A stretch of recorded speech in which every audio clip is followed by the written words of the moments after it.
As soon as the movie opens, we see a serial killer who terrified everyone with the fragrance of roses and create a special kind of perfume. Every effort was made to catch this killer, but every attempt failed. This time, his target was an extraordinarily beautiful girl, the daughter of the richest man in Paris. But in trying to cap her, he finally got caught. In front of the whole city, he was sentenced to be executed after 2 days. His name was Grenouille. People gathered in huge numbers to see him, but he stood there looking sad and lost, thinking about his past. And from here, the story takes us back to his childhood. Grenouille's mother worked in a fish market. One day, right there in the middle of the market, Grenouille was born. The moment he was born, she had given birth to 4 children before, and all of them had died. He inhaled the filthy smell of the market and started crying loudly. His mother panicked. Grenouille was then sent to an orphanage. The caretaker of that place was a middle-aged woman named Madame Gallard. She had no space for more children, but she couldn't disobey the authorities. Somehow, she managed to squeeze Grenouille onto a bed, where several boys were already sleeping. The problem was, there was barely any space left, so the other children talked among themselves and decided Grenouille. But Madame Gallard found out just in time. Even at the age of 5, Grenouille still couldn't speak a single word. On top of that, his behavior was strange. He smelled everything, as if everything were a sweet treat. With time, this ability grew stronger. He could now recognize smells from far away, even with his eyes closed. After a few more years, he finally learned how to speak. When he turned 13, Madame Gallard no longer had any space for him. Out of helplessness, back then, tanneries were dangerous places. People working there usually survived only about 5 years. Because of the chemicals, dirty water, and foul conditions, most workers died young. One day, his master took Grenouille to the city for work, and for the first time, Grenouille realized something. The city was filled with countless fragrances. Thousands of smells floated through the air. Flowers, spices, perfumes, people. Suddenly, his nose detected a fragrance that he had never smelled before. His master was busy with a trader next to a perfume shop.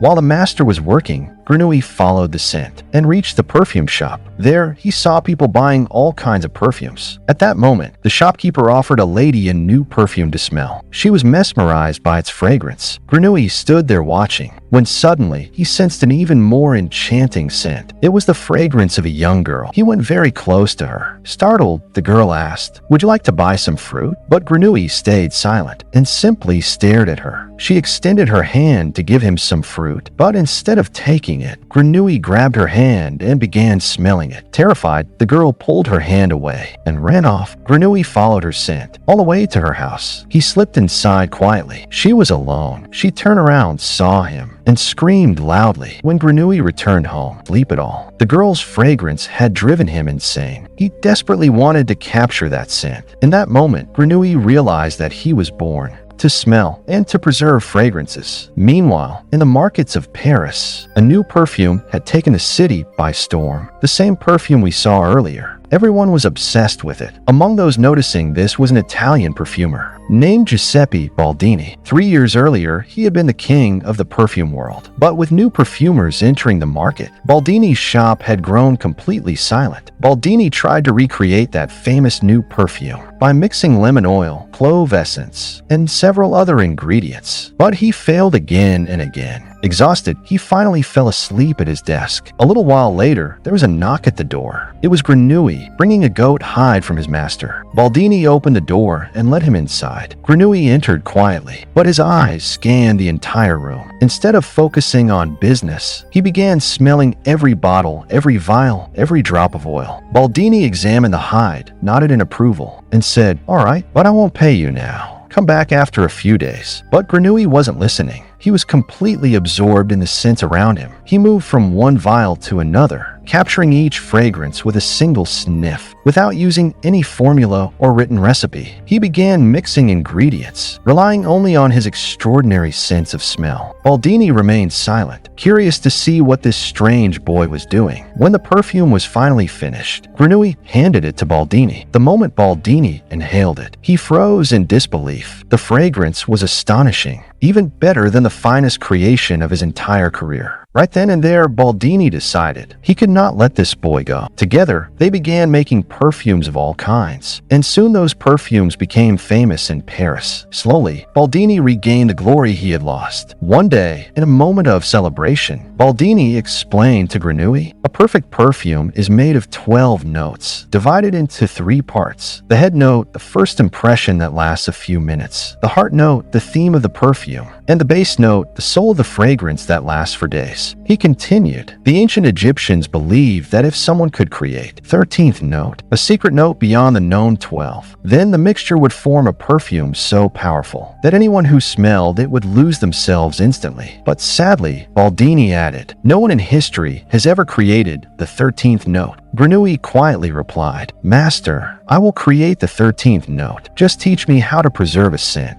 Baldini said nothing. He simply stared, unsure of what this boy was capable of. Grenouille was becoming restless. Every night, he dreamed of the first girl, and her scent drove him mad. Finally, one day, he made a deal with his master. I'll make as many perfumes as you want. Just teach me how to capture a scent. His hunger for learning was so intense that Baldini had no choice but to teach him. Grenouille began practicing the extraction process, again and again trying to preserve the scent of different objects, but he kept failing. One day, frustrated, he threw things around a room. Baldini entered and Grenouille yelled, You lied to me. He handed Baldini several samples, lead, iron, copper, but none of them had any scent preserved. Baldini was stunned. What kind of person tries to capture the smell of metals? Then Baldini noticed a boiling pot. Furious, he scolded Grenouille. Grenouille stood silently listening and suddenly collapsed unconscious. A doctor was called. He explained that years of working in the toxic tanneries had filled Grenouille's body with poisons. He was slowly dying. Baldini panicked. If Grenouille died, his business would collapse again. But then Grenouille woke up. The same question was still on his lips. Is there any other way to capture a scent? Baldini sighed. There is, but I don't know how. It's only taught in a place called Grasse. Grenouille lit up with excitement. He handed over all his formulas to Baldini and left. Grenouille traveled for days until he reached a cave in the mountains. He stayed there one night. Inside the cave, there was no trace of any external scent. No mans, no animals, no tras, not even the smell of soil. It was the first time Grenouille felt completely empty. After resting, he set out again toward the one city where the art of making scents immortal was truly taught, Grasse. As he neared the city, he saw a carriage passing by. Inside it sat a young angelic girl. Her fragrance made every fiber of his being awaken. He followed the carriage all the way into Grasse, tracking her scent until he discovered her home. Seizing an opportunity, he climbed the wall and slipped into the house. The girl was picking flowers on the balcony. Her father called her inside, and that's when Grenouille learned her name, Laura. But today wasn't his chance. Meanwhile, in the same town, a young couple worked together picking flowers for a perfume company. Grenouille also joined the company, and because of his skill, the owner quickly noticed him. That night, the young couple met secretly. The boy was eager. The girl was playful, teasing him. She climbed onto the shed roof and pushed the ladder down as a joke. Annoyed, the boy locked her inside the room and walked away. The girl panicked and screamed for help. Someone placed a ladder back up to the roof, but it wasn't her boyfriend. It was Grenouille. That same night, Grenouille, the same tank used to boil flowers to extract their fragrance. Footsteps. Grenouille quickly covered the tank with a cloth. A worker entered, carrying fresh flowers. At the same time, the workers' curiosity grew stronger. Workers wanted to know how exactly perfumes were made from these very flowers. The workers stepped inside to take a look, and Grenouille's heart started pounding. He warned her not to touch anything. Just then, Madame Arnolfi, the supervisor, arrived. Seeing the boiler covered, she questioned him. Grenouille claimed he was experimenting to create a new fragrance. The supervisor sniffed the water, but noticed nothing unusual. Your experiment failed. Stop wasting time, she said. But Grenouille had no intention of stopping. Later, he hired a woman from the streets. He told her he was a perfumer and needed the scent of for his new creation. The woman agreed. Her little dog watched everything closely. Everything was going according to plan. Cut her hair, coated her body with a thick layer of fat, and wrapped it in cloth so her scent would soak into the fat. Over the next several hours, it was a long, exhausting process, but Grenouille worked with total dedication. Hours later, heated it, filtered it, and refined it again and again until the fragrance emerged in its purest form. Meanwhile, but no one knew what had truly happened. Then something strange occurred. The woman's dog caught her scent and followed it directly to Grasse. Everything became clear. Grasse had successfully captured the woman's scent in the form of a perfume. This was his first real victory, but he still needed 12 more fragrances. That night was Laura's birthday. The whole city was glowing with celebration. Grasse was there too, searching for his next victim. A game of hide-and-seek began. After the candles were blown out, the girls hid, and the boys began searching. There was a small maze in the garden, and Laura and her friends hid inside it. Grasse slipped into the maze, following Laura's scent, but luck was on Laura's side. She managed to escape. However, 2 other young girls beside that maze. People searched every corner, but they were nowhere. The process of extracting their scents. By morning, fear gripped the entire city. Citizens demanded a curfew, so the killer couldn't escape. But many businessmen protested. A curfew would ruin their trade. The judge agreed. It will bankrupt the entire city. Laura's father pleaded with them, but no one listened. Days later, another young girl disappeared. The rising terror forced the council to declare a citywide curfew. Police were stationed in every street, but the killer continued capturing one scent after another. He had already created 5 notes of his ultimate perfume. Soon, the 6th girl became his next victim. The city was drowning in terror. The police were helpless. No clues, no witnesses, nothing.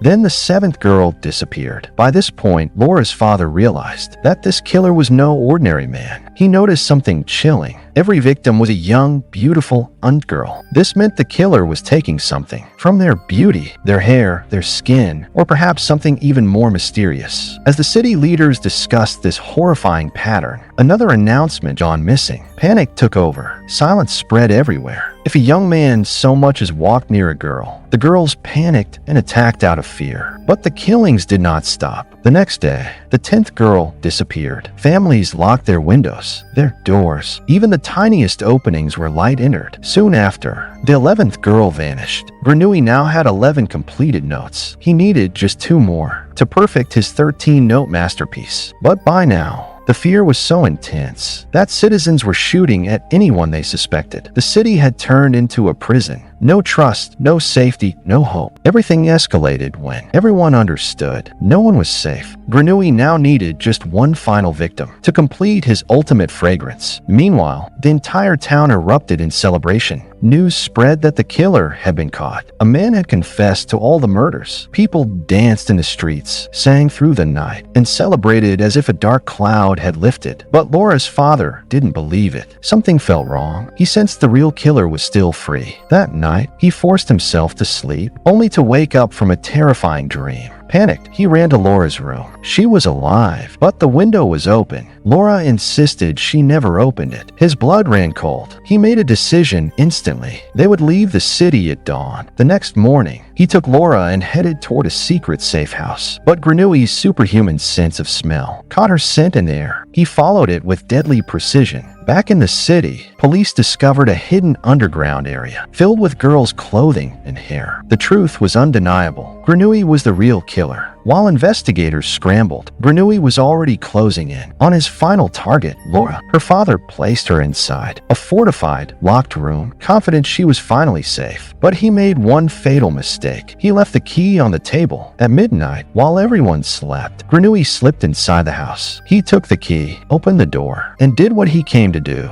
Then he vanished, leaving no trace behind. Early the next morning, when Laura's father opened the door, his scream echoed through the sent his men to search the town. By that time, Grasse had completed the 13th note. When he blended the 12 notes with the final one, his ultimate perfume, the perfect fragrance, was finished. Just then, Laura's father's men stormed into his hideout. Grasse was captured. When they interrogated him harshly and asked why he killed Laura, he had only one answer: I needed her. Every time they repeated the question, he quietly gave the same reply, calm, emotionless, unshaken. The story now returns to the present. Grasse had been caught. Today, the entire city gathered to witness it. The jailer came to escort him, and that's when Grasse seized his moment. He opened the bottle of his ultimate perfume. As its scent drifted through the air, a strange magic washed over everyone. The jailer, the guards, all fell under its spell. Their minds were overcome with awe and admiration as Grasse was brought to the execution platform. The executioner fell to his knees before him, and that wasn't all. When he waved the perfume into the air. The entire crowd lost control. The scene transformed into something unreal, like heaven descending to earth. People embraced strangers. Enemies suddenly expressed love. Hatred dissolved into passion. Everyone believed he wasn't human, but a divine being. And in that divine chaos, Grenouille grew sad. Even after achieving all this, he still felt no love inside. He remembered the first girl, the only person who ever stirred a real feeling in him. He cried, realizing that if he hadn't accidentally today. Suddenly, Laura's father forced his way through the crowd, with a sword in hand, ready to avenge his daughter. But when he reached Grenouille, the perfume's magic overtook him too. His anger melted. Tears filled his eyes. The sword fell from his hand. He whispered, "My son, you're my own son." Grenouille stood there silently, knowing that even in victory, he had lost everything. Hours later, Grenouille was already halfway to Paris. He still carried enough perfume to enslave half the world if he wished. He could have had wealth, fame, power, everything. But inside, he felt nothing, only emptiness. He had gained a world, but lost the one thing he desperately sought, the feeling of love. Broken and defeated, he returned to his birthplace, Paris. Late at night, he walked back to the filthy alley where he had once been born. Among the stench and decay, there he poured the entire bottle of his ultimate perfume onto himself. Within moments, the beggars, thieves, and starving men nearby were drawn to him. And then the inevitable happened, and they consumed him.